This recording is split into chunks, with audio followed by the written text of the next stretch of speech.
Ys Chronicles I and II is an enhanced remake of the original game released back on the TurboGrafx 16 called Book of Ys I and II. Though these two games are treated separately, they really come together to tell one giant story and really feel like one game rather than two separate games. But for the sake of this review, where I have already posted my first review of Ys 1, I'm going to combine them together and just review them as one game, but I will also leave a timestamp down below in the comment section so you guys can skip ahead to where Ys 2 starts if you already watched that review. With that being said, guys, let's go ahead and get into it and review Ys 1. And let me just say that this game has aged significantly well, considering the age that it is. Being said, let's talk about Ys and its story, actually, because Ys is an interesting case. Ys was kind of one of the games that propelled narratives in video games to what they are today, and you can definitely feel the influence that this game had. While I'm not going to say that the story has aged the best, I can definitely see back then why the story was such a big deal. It was really one of the first innovators to be able to tell an expansive story within the world of a video game. We take the role of Adol Christian as he washes up on shore after making a trip through the storm wall and is found on the shore by a young man named Slav, who takes him to the inn where the doctor tends to his wounds. This is where he wakes up, and we really don't know what he was doing there other than he was caught in a storm that kind of crash landed his ship where he was, and Adol's pretty much whisked away into saving the world. After meeting up with a fortune teller, he is tasked with finding the 6 books of Ys, and that's kind of where the story goes. There are a few surprises and plot details that I'm not going to get into, because I feel like if you're going to play this game, this is something that you're going to want to experience yourself. But considering how dated the game feels in its story, it definitely still kept my interest, which is something I think is pretty noteworthy to say for a game that is of that age. Now let's talk a little bit about its battle system and its gameplay mechanics, because Ys really has quite a bit different battle system than what we're typically used to. So Ys uses what's called the bump system. Basically, you bump into your enemies to do attacks. Now this was kind of difficult to get the grasp on, because I definitely think most gamers in this day and age are really used to kind of actionized battle systems. Even a lot of the later Ys games use a more actionized battle system. But for those of you who are unfamiliar with what the bump system is, the bump system is where you bump into your enemies. Now you don't want to hit your enemies straight on, as that can cause you to take damage, and we want to avoid that. So you either want to hit your enemies from behind or go off more towards the side. So kind of running straight into them towards the side rather than versus like head on where you two are facing each other. It's kind of difficult to really get in the nitty-gritty and explain, but it is something that I definitely struggled with for the good 4 or 5 minutes until I really got the hang of it. And once you get the hang of it, I think the battle system becomes very rewarding, and it does well to accomplish its goal and give you what is one of the most early versions of an action RPG. Now, another thing that Ys does that I've found really interesting, and I wish I could actually upload some of the footage from the final dungeon, because the final dungeon is where you do a lot of your puzzle solving. But for the sake of not really wanting to spoil the final dungeon for anybody, I opted not to show any gameplay footage of the final dungeon. But in each dungeon, you have different puzzles that you may end up having to solve. You have different items that you're going to kind of need to use to be able to progress through the dungeon. One of the instances is a mask that you will put on that actually does reveal certain specific hidden passages inside of the wall.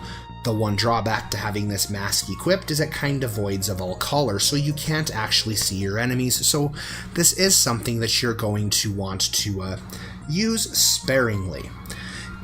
One thing with Ys that I truly enjoyed, and anybody planning on picking up the PC versions or the PSP version, I highly recommend going in and changing this to the PC Engine TurboGrafx soundtrack, because the arrangement, I just flat out found that it sucked. Once I turned it onto the PC Engine graphics music, I was blown away by the sheer awesomeness of its soundtrack. You guys know how picky I can be with video game soundtracks, and I would definitely consider this to be one of my favorite video game soundtracks of all time. Yes, Ys's music is that great, and I highly recommend using the original track on the PC Engine the way that it was intentionally meant to be played. If I had to pick one thing to nitpick at, I think it would be its characters. Its characters definitely seem a little bit bland, but considering that this was one of the first games to really try this method of storytelling, I definitely think that this is something that can be easily overlooked. If you are looking to get into the Ys franchise and you're wanting to start from the beginning, this is definitely a game I can recommend. Though I think some gamers are going to have a little bit of difficulty with the bump system, not getting used to it, and that I do feel like overall the game has aged significantly well, considering its age, considering how many other games have really, set the standard. Ys kind of maintains that still, and really stands out among a lot of the other RPGs that came out from that time. With the first game out of the way, it is time to get into Ys II, Ancient Ys Vanished Final Chapter. Starting off with the story, Ys II, Ancient Ys Vanished picks up where the first game left off. After falling from Darm Tower, Adol awakes in an unknown land. He quickly learns that he is in the fabled land of Ys, which was separated from the rest of Asteria. When a young girl who rescues him falls ill, Adol seeks out to find a cure. He also learns that he must return the books of Ys to the statues that they belong to, and ultimately uncover the demise that befell Ys and why it was separated from the rest of Asteria. The story's characters aren't exactly memorable, but considering the time that this game was made, and the amount of story that they were able to weave into this game was nothing short of amazing. Ys books 1 and 2 were definitely pioneers of what a narrative could be back in the early days of gaming, when many games hardly had a story at all, other than a few lines of dialogue at the beginning of a game.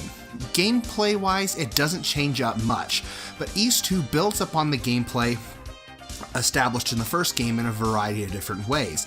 It still continues to be a big part of gameplay, crafting the puzzle-solving elements that the game has to offer. One of the biggest things outside of battle is the ability to use magic. Adol is granted the power of magic by the goddesses to aid him in his quest. This also helps with puzzle solving, such as using fire to melt ice, or turning into a demon to be able to talk to demons and understand what they are saying. Magic in combat also plays a key role and oftentimes is needed to be used against bosses to form a sort of strategy to avoid attacks. This also gives you projectile attacks to use in battle, which was something that the first game was severely lacking. The bump system is still present and plays much like it did in the first one. As stated earlier, it's all about hitting the enemy from the side or behind. It takes some time to get used to, but once you get down to it, it becomes addicting. I think the battle system may turn some off though, because of the bump system does show its age, but it's not hard to pick up on. Music and sound design in Ys 2 was a bit of a letdown considering the first game's music, but it still had catchy tunes and melodies that fit perfectly for different areas and scenarios of what was going on. Considering it's bundled together as on one game, the version that I listened to was the PC-88 engine or the TurboGrafx 16. and I loved the music that way. The orchestrated version, or the redone one they did for Chronicles, has grown on me, but I still really love the way that it sounded on the TurboGrafx-16. So that is the way that I would recommend listening to the game's music. The graphics in both games are not amazing by any stretch of the term. I'd say the updated visuals to the game make it more accessible, but I also think it would have been cool for the game to add the ability to switch between old and new graphics, just to kind of see a difference of how the games have evolved over time. Some people might find that the retro look a bit off-putting, but its style does have charm, and I never like to judge games based by their graphics. Overall, Ys 1 and 2 are recommended if you want to see how the series got its start or catch up with Adol's adventures. I will say playing this as my first Ys game definitely gave me an appreciation for where the series got its start, and I very much look forward to playing the other games in the series and witnessing the mechanics' evolution over the years. The music is mesmerizing and one of the best in gaming soundtracks of all time. For what this game was able to achieve back in the day, it is completely mind-boggling. I'm giving Ys 1 and 2 Chronicles the Gaming with Spoons seal of approval.